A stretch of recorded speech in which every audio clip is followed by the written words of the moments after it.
નમસ્કાર મિત્રો, હું છું નકુમ રોહિત અને સ્વાગત છે આપણી YouTube channel make GK rising the નોલેજમાં. તો મિત્રો આજે આપણે વાત કરશું કે બેરિંગ વિશે. મિત્રો બેરિંગના આપણે આગળ 3 ટોપિક જોઈ ગયા છે કે મિત્રો આપણે ફ્રિક્શનલ બેરિંગ આવે છે, એન્ટી ફ્રિક્શનલ બેરિંગ આવે છે અને ફ્રિક્શનલ બેરિંગના પ્રકારો પણ જોઈ ગયા. આજે આપણે જોઈશું હવે એન્ટી ફ્રિક્શનલના પ્રકારની અંદર આપણે બોલ બેરિંગ વિશે વાત કરશું કે શું મિત્રો તમે બોલ બેરિંગ વિશે જાણો છો? શું મિત્રો તમને ખબર છે કે બોલ બેરિંગ કેવા કામ માટે વપરાય છે? શું મિત્રો તમે જાણો છો કે બોલ બેરિંગ અલગ અલગ પ્રકારના પણ આવે છે? શું તમે જાણો છો મિત્રો કે બોલ બેરિંગ કેવી જગ્યાએ વપરાય છે અને બોલ બેરિંગ શા માટે વપરાય છે? તો મિત્રો આ બધું જોઈએ આપણે આ વિડીયોની અંદર. પણ તે પહેલાં તમે મારી ચેનલને સબસ્ક્રાઈબ ન કરી હોય તો સબસ્ક્રાઈબ કરો અને બેલ આઇકન પર ક્લિક કરો, જેથી મારા નવા વિડીયોની નોટિફિકેશન તમને તરત જ મળતી રહે.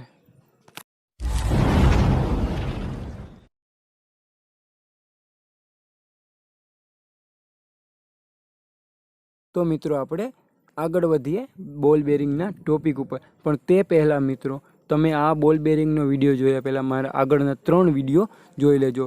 અને મિત્રો એ 3 વિડીયોની લિંક હું તમને આ વિડીયોના ડિસ્ક્રિપ્શનમાં મૂકી દઈશ. જો કે એ વિડીયો તમે જોશો મિત્રો તો જ આ વિડીયો તમને સમજ આવશે, કેમ કે આ બધા વિડીયો એક સાથે જોડાયેલા રહે છે. એટલા માટે હવે આપણે આગળ જોઈએ મિત્રો. તો આપણે હવે આગળ જોઈએ મિત્રો કે single row deep groove ball bearing. Single row deep groove ball બેરિંગને આપણે બીજા નામથી ઓળખીએ છીએ SRDG અને G. મિત્રો SRDG એટલે સિંગલ રો ડીપ ગ્રુવ જ થાય. મિત્રો તમને કોઈ જગ્યાએ એમ પણ પૂછે કે SRDG બેરિંગ આપો અથવા તો એમ પણ પૂછી લે કે single row deep groove ball bearing આપો, તો મિત્રો એ બેનો મિનિંગ એક જ થાય છે. હવે મિત્રો એ જોઈએ કે single row deep groove ball bearing એ કેવા હોય છે. તો મિત્રો જોઈએ સિંગલ રો ડીપ ગ્રુવ બોલ બેરિંગમાં 2 રેસ વચ્ચે ઊંડા ગ્રુવ હોય છે. અને બીજું જોઈએ કે મિત્રો જેમાં બોલની એક લાઇન હોય છે. મિત્રો એટલે એક લાઇનનો મતલબ એ જ થાય છે કે સિંગલ રો. મિત્રો સિંગલ રો એટલે જેમાં બોલને એક લાઇન અંદર કરવામાં આવે છે. અને મિત્રો જોઈએ કે ઇનર રેસ શાફ્ટ સાથે અને આઉટર રેસ હાઉસિંગ સાથે ફિટ થાય છે. એટલે મિત્રો બેરિંગ છે આ, માની લો કે આ આઉટર રેસ છે, આ ઇનર રેસ છે અને આ વચ્ચે આપેલા તમને બોલ છે. તો મિત્રો આ છે એને ઇનર રેસ કહેવાય. આ જે છે એ શાફ્ટ સાથે ફિટ થાય છે અને આ આઉટર રેસ છે જે હાઉસિંગની ઉપર ફિટ કરી શકાય છે. અને મિત્રો બીજું જોઈએ કે આ બેરિંગ રેડિયલ ઉપરાંત બંને દિશાનો થ્રસ્ટ લોડ ઘણી ઊંચી ગતિએ પણ ધારણ કરે છે. મિત્રો લોડની વાત કરીએ તમને તો મિત્રો રેડિયલ લોડ એટલે આ બેરિંગ ઉપરથી આવતા લોડને રેડિયલ લોડ કહે છે. અને ઉપરાંત બંને દિશા એટલે કે મિત્રો તમારે આ સાઈડથી અને આ સાઈડથી મિત્રો ક્રોસમાં આવતા લોડને આપણે થ્રસ્ટ લોડ કહેવામાં આવે છે. તો હવે જોઈએ હજી ball bearing single row deep groove ball bearing વિશે આગળ કે મિત્રો આ બેરિંગ જે લગાવેલું હોય ત્યાં એલાઇનમેન્ટ ખૂબ જ કાળજીપૂર્વક કરવું પડે છે. અને મિત્રો તે પછી જોઈએ કે તે શિલ્ડ અને સીલ સાથે મળતી હોય છે. મિત્રો શિલ્ડ અને સીલનો પણ મિનિંગ મેં તમને આગલા વિડીયોમાં કીધો હતો ને હજુ અત્યારે પણ બતાવી દો.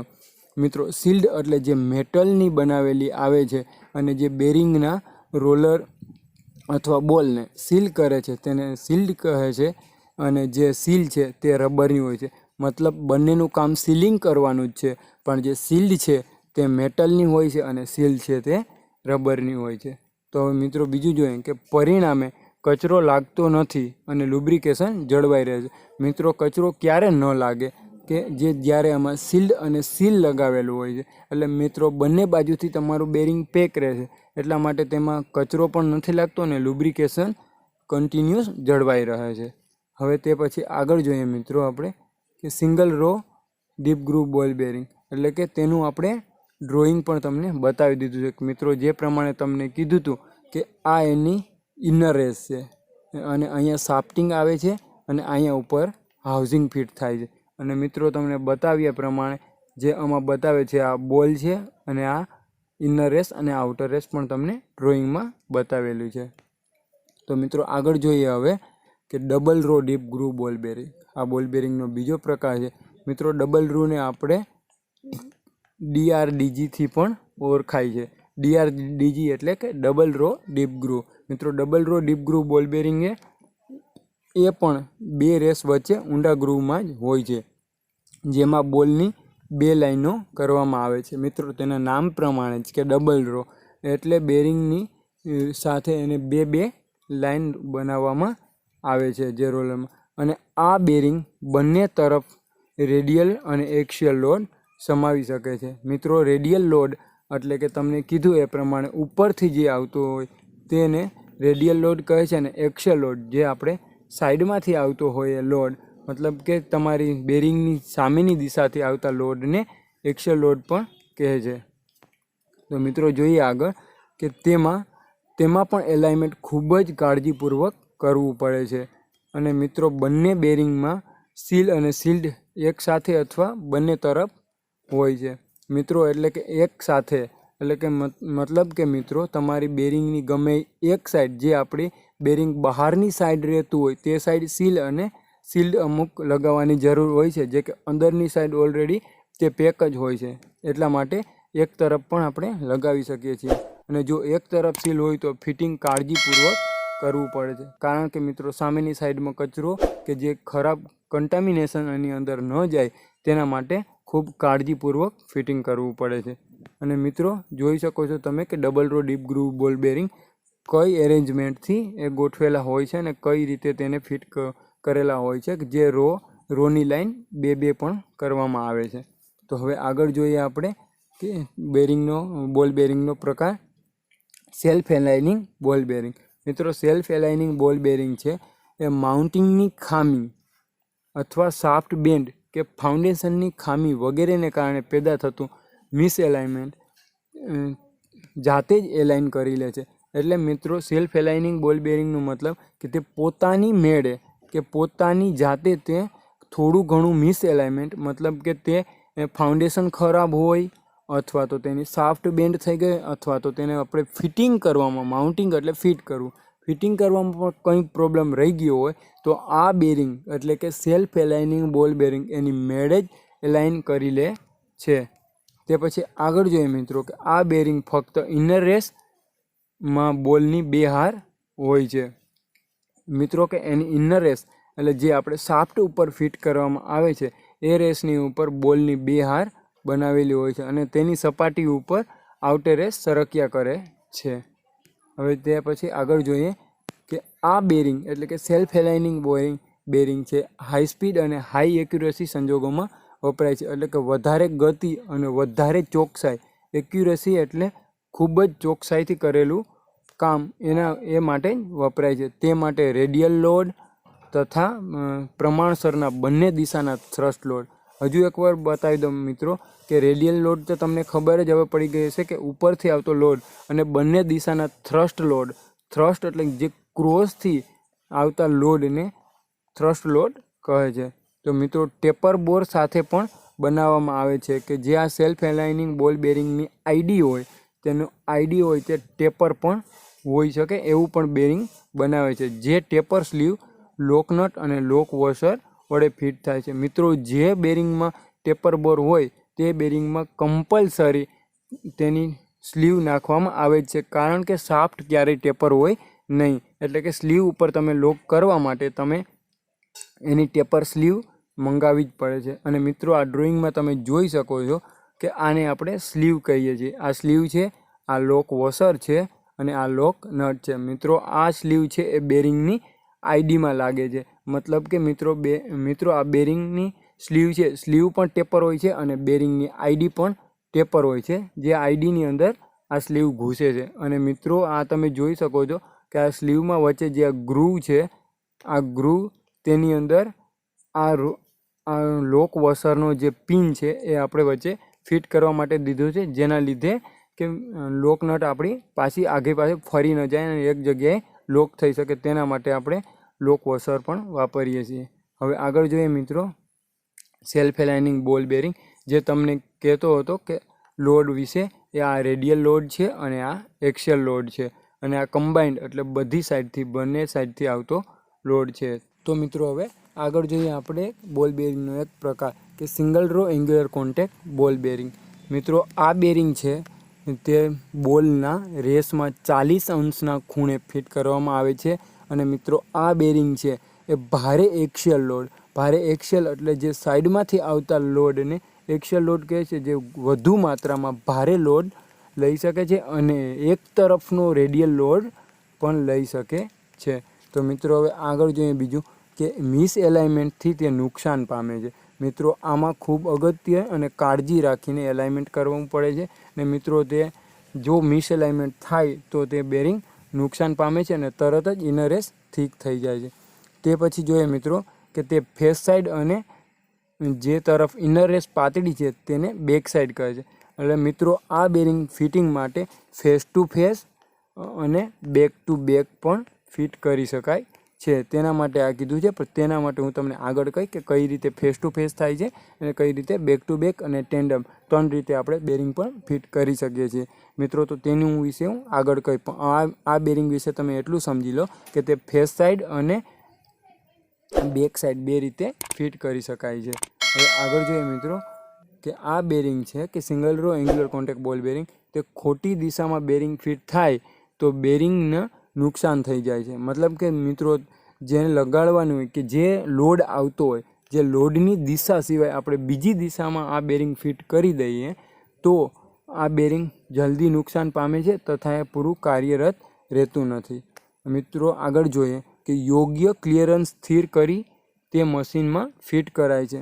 મતલબ કે મિત્રો તેના ક્લિયરન્સ પ્રમાણે આપણે ફિટ કરી શકીએ છીએ અને ક્લિયરન્સ આપણે બોલ બેરિંગમાં ક્લિયરન્સ માપવા માટે આપણે ડાયલ ગેજનો ઉપયોગ કરીને તેના ક્લિયરન્સથી ફિટ કરી શકાય છે. તો મિત્રો હવે આગળ જોઈએ કે બંને સાઈડ, મિત્રો બંને ફેસ સાઈડ સામસામે આવે એટલે કે એક્સ એરેન્જમેન્ટ છે અને ઓછા પ્રિસિઝન મશીનો અને ઓછી રિજિડ શાફ્ટ માટે વપરાય છે. મિત્રો એટલે કે એ ફેસ સાઈડ એટલે ફેસ ટુ ફેસ બેરિંગ બેસાડીએ તેને એક્સ એરેન્જમેન્ટ પણ કહેવામાં આવે છે અને જે રિજિડ શાફ્ટ માટે એ વપરાય છે. અને મિત્રો બંને બેક સાઈડ સામસામે આવે તો તેને ઓ એરેન્જમેન્ટ કહે છે. મિત્રો માનો કે બેરિંગને back side back to back બેસાડે તો તેને ઓ એરેન્જમેન્ટ કહે છે અને ફેસ ટુ ફેસ બેસાડે તો એને એક્સ એરેન્જમેન્ટ કહે છે. અને જે આપણે બેક ટુ બેક બેસાડવામાં આવે છે જે હાઈ સ્પીડ અને વધારે રિજિડ શાફ્ટ માટે વાપરવામાં આવે છે. મિત્રો આગળ જોઈએ કે જો બંને બેરિંગ 2 છેડા પર ફિટ કરી હોય અને જો શાફ્ટ તાપમાનથી એક્સપાન્ડ થાય તો ક્લિયરન્સ ઘટે છે.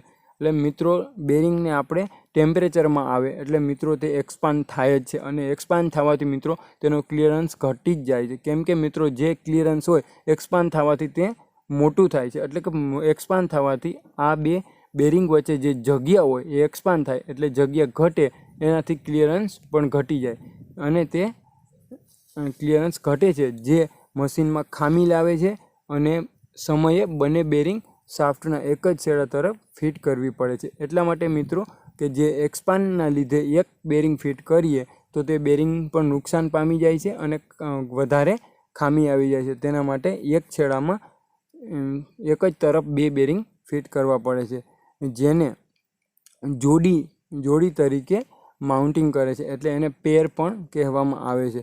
જો ભારે એક્સિયલ લોડ એક જ દિશામાં આવતો હોય તો એક દિશામાં 2 બેરિંગો બેસાડી જેને ટેન્ડમ એક ઉપર એક એરેન્જમેન્ટ કહે છે. મિત્રો આગળ મેં તમને કીધું હતું ને face to face, back to back અને ટેન્ડમ. ટેન્ડમ એટલે મિત્રો કે બંને બેરિંગ એક સાઈડથી બેસાડવામાં આવે કે એક સાઈડ બેરિંગનું ફેસ સાઈડ હોય અને મિત્રો બીજી સાઈડ બેરિંગની બેક સાઈડ હોય, તેને ટેન્ડમ કહે છે. તો હવે આગળ જોઈએ મિત્રો કે આ સિંગલ રો એન્ગ્યુલર કોન્ટેક્ટ બોલ બેરિંગનું તમને હું ચિત્ર પણ બતાવું છું અને મિત્રો તમે આમાં જોઈ શકો છો કે જે આપણે કીધું હતું પહેલાં કે 40 અંશના ખૂણે ડિગ્રીએ આપણે આ બેરિંગ ફિટ કરી શકાય છે. તો મિત્રો તમે અહીંયા સ્પષ્ટપણે જોઈ શકો છો કે આ બોલ છે તે 40 અંશના ખૂણે ફિટ કરેલો છે. મિત્રો હવે આગળ જોઈએ કે ડબલ રો એન્ગ્યુલર કોન્ટેક્ટ બોલ બેરિંગ. મિત્રો આમાં છે તેમાં એકબીજાની વિપરીત કિણીય સંપર્કવાળા 2 હારમાં બોલ હોય છે અને આ બોલ છે જે બંને દિશામાં એક્સિયલ અને રેડિયલ લોડ લે છે અને જે એક રિજિડ બેરિંગ છે જે મિસએલાઇનમેન્ટનો સામનો કરી શકતી નથી. મિત્રો આ બેરિંગમાં તમારે પણ થોડી ઘણી પણ મિસએલાઇનમેન્ટ હોય તો આ બેરિંગ તે ચલાવી શકતું નથી અને તે તમારી આકૃતિમાં જોઈ શકો છો મિત્રો કે કઈ રીતે ડબલ રો એંગ્યુલર કોન્ટેક્ટ બોલ બેરિંગ ફિટ કરાય છે અને કઈ રીતે તેની એરેન્જમેન્ટ આવેલી હોય છે તે તમે આમાં જોઈ શકો છો. હવે આગળ જોઈએ મિત્રો 4 પોઈન્ટ કોન્ટેક્ટ બોલ બેરિંગ. તો આ બેરિંગની અંદર છે ડીપ ગ્રુવ બોલ બેરિંગમાં 2 કોન્ટેક્ટ હોય છે, જ્યારે આ બેરિંગની રેસ વેમાં 4 પોઈન્ટ કોન્ટેક્ટ હોય છે. મિત્રો પોઈન્ટ કોન્ટેક્ટ એટલે શું? તમને ક્યારેય કોઈ જગ્યાએ તમને કોઈ પૂછી શકે છે કે પોઈન્ટ કોન્ટેક્ટ એટલે શું? એટલે મિત્રો પોઈન્ટ કોન્ટેક્ટ ખાલી એક જ બોલ બેરિંગ જેટલા વપરાય છે તેમાં જ પોઈન્ટ કોન્ટેક્ટ આવે છે. કેમ કે બોલ બેરિંગ છે જે એની ઇનર રેસ અને આઉટર રેસની વચ્ચે જે બોલ આવે છે, તો મિત્રો બોલનો કોન્ટેક્ટ અને આઉટર રેસનો કોન્ટેક્ટ એ સિર્ફ ખાલી એક જ પોઈન્ટનો જ કોન્ટેક્ટ હોય છે, એટલે આ બેરિંગને પોઈન્ટ કોન્ટેક્ટ બેરિંગ પણ કહે છે. અને બીજું મિત્રો જે લાઇન કોન્ટેક્ટ પણ આવે છે તે રોલર બેરિંગમાં આવે છે, એ હું તમને આગળ બીજા ટોપિકમાં કહીશ. મિત્રો બંને દિશામાં વધારે એક્સિયલ અને વધારે રેડિયલ લોડ લઈ શકે છે. મિત્રો એક્સિયલ અને રેડિયલ લોડનું તો મેં તમને આગળ પણ કહી દીધું, પણ આ બંને સાઈડથી મિત્રો બંને દિશામાંથી જે રેડિયલ લોડ અને એક્સિયલ લોડ એ લઈ શકે છે. અને ઇનર રેસ 2 ભાગમાં આવે છે, જે 4 પોઈન્ટ કોન્ટેક્ટ બોલ બેરિંગની ઇનર રેસ 2 ભાગમાં આવે છે. મિત્રો તેમાં જેથી વધારે બોલ તેમાં દાખલ કરી શકાય છે અને તે ઘણી મોંઘી બેરિંગ આવે છે, અને સામાન્ય સાઇઝની બેરિંગ કરતાં એની કિંમત 8 ગણી વધારે હોય છે. એટલે વધારે મિત્રો આ કોઈ એક્યુરેસી કામ માટે જ 4 પોઈન્ટ કોન્ટેક્ટ બોલ બેરિંગ વપરાય છે, કેમ કે તેની કિંમત પણ ઘણી મોંઘી છે અને સામાન્ય બેરિંગ કરતાં તેની કિંમત 8 ગણી વધારે હોય છે. તો મિત્રો તમે આ બેરિંગ જોઈ શકો છો કે 4 પોઈન્ટ કોન્ટેક્ટ બોલ બેરિંગ, કે તેમાં આ 4 પોઈન્ટ કે ક્યાં પોઈન્ટ કોન્ટેક્ટ થાય છે મિત્રો, તો તમે જોઈ શકો છો 1, 2, 3 અને 4 આ કોન્ટેક્ટ થાય છે. મિત્રો બાકી નોર્મલ બેરિંગ હોય કે single row deep groove ball bearing હોય તો તેની અંદર બોલ આ રીતે ફિટ કર્યો હોય તો ત્યાં એક જ પોઈન્ટ કોન્ટેક્ટ થાય છે, જે એક જ કોન્ટેક્ટ હોય છે, અને આમાં 4 કોન્ટેક્ટ હોય છે. હવે આગળ જોઈએ મિત્રો કે થ્રસ્ટ બોલ બેરિંગ. મિત્રો થ્રસ્ટ બોલ બેરિંગ એટલે આ ફક્ત થ્રસ્ટ લોડ માટે જ વપરાય છે, કે મિત્રો થ્રસ્ટ લોડ માટે આ એક બેરિંગ વપરાય છે. તેનું નામ જ મિત્રો કે થ્રસ્ટ બોલ બેરિંગ રાખવામાં આવ્યું છે. રેડિયલ લોડમાં તે સ્લીપ થઈ જાય છે. મિત્રો રેડિયલ લોડ આવતા આ બેરિંગ સ્લીપ થઈ જાય છે અને તે 3 પાર્ટમાં આવે છે. મિત્રો તે 3 પાર્ટ હોય છે, જે ઇનર રેસ, આઉટર રેસ અને બોલ રોલર અથવા નીડલ ગમે જે 3 પાર્ટમાં આ બેરિંગ કે થ્રસ્ટ બેરિંગ આવે છે. અને મિત્રો શાફ્ટ રિંગ, હાઉસિંગ રિંગ અને બોલ અથવા તો કેજ, બોલ સાથે કેજ કે બોલને જે પકડવા માટે વપરાય છે તે કેજ. તો મિત્રો આપણે થ્રસ્ટ બોલ બેરિંગ વિશે આગળ જોઈએ કે તેને ફિટિંગ સમયે બહુ જ અગત્ય માટે કે ખૂબ જ ધ્યાન રાખવું પડે છે, કારણ કે શાફ્ટ અને હાઉસિંગ રિંગના વ્યાસ જુદા જુદા હોય છે. મિત્રો શાફ્ટ રિંગ સાથે ફરે છે. જો શાફ્ટ અને હાઉસિંગ બોર એલાઇનમેન્ટમાં ન હોય તો લોડ એક તરફ જતો રહે છે. એટલે કે મિત્રો આપણે જે લોડ માટે કે એક્સિયલ હોય, રેડિયલ હોય તે માટે તો આ બેરિંગ વપરાતું નથી. ફક્ત જે થ્રસ્ટ લોડ માટે આ બેરિંગ વપરાય છે તે કામ માટે પણ જો આપણે તેને સરખી રીતે ફિટ ન કર્યું હોય, એટલે કે શાફ્ટ અને હાઉસિંગ બોર બંને એલાઇનમેન્ટમાં ન હોય તો એ એક જ તરફ જતું રહે છે, એટલે કામ આપી શકતું નથી. ત્યારે મિત્રો જોઈએ કે ત્યારે સેલ્ફ એલાઇનિંગ થ્રસ્ટ બોલ બેરિંગ વપરાય છે. જ્યારે એ એક તરફ સરકી જતું હોય ત્યારે સેલ્ફ એલાઇનિંગ બોલ બેરિંગ વાપરવામાં આવે છે, જેમાં સ્ફેરિકલ સરફેસ હોય છે જે એલાઇનિંગની ક્ષમતા પૂરી પાડે છે. તે સિંગલ અથવા ડબલ રોમાં મળી આવે છે. મિત્રો સિંગલ અને ડબલ રો એ વિશે તમે જાણો જ છો કે સિંગલ રો અને ડબલ રોમાં મળી આવે છે. મિત્રો હવે જોઈએ આગળ કે સિંગલ રો થ્રસ્ટ બોલ બેરિંગ જે એક તરફનો થ્રસ્ટ લોડ ઉપાડે છે, અને ડબલ રો થ્રસ્ટ બોલ બેરિંગ તે બંને તરફનો થ્રસ્ટ લોડ ઉપાડે છે. એટલે કે મિત્રો આમાં પણ સિંગલ રો અને ડબલ રો જેમ બંને બેરિંગ મળી રહે છે. તો મિત્રો આ ડ્રોઈંગમાં તમે જોઈ શકો છો કે આ આપણે થ્રસ્ટ બોલ બેરિંગ છે, જે આ એક ઇનર રેસ છે, આ એના બોલ વિથ કેજ છે કે બોલ સાથે કેજ, અને આ આઉટર રિંગ છે. તો હવે આગળ જોઈએ મિત્રો કે હવે આપણે આ ટોપિક અહીંયા પૂરો કરીએ છીએ. અને મિત્રો જો મારો આ વિડીયો તમને સારો લાગ્યો હોય તો લાઈક કરો, શેર કરો અને સબસ્ક્રાઈબ કરો અને બેલ આઇકન પર ક્લિક કરો, જેથી મારા નવા વિડીયોની નોટિફિકેશન તમને મળતી રહે.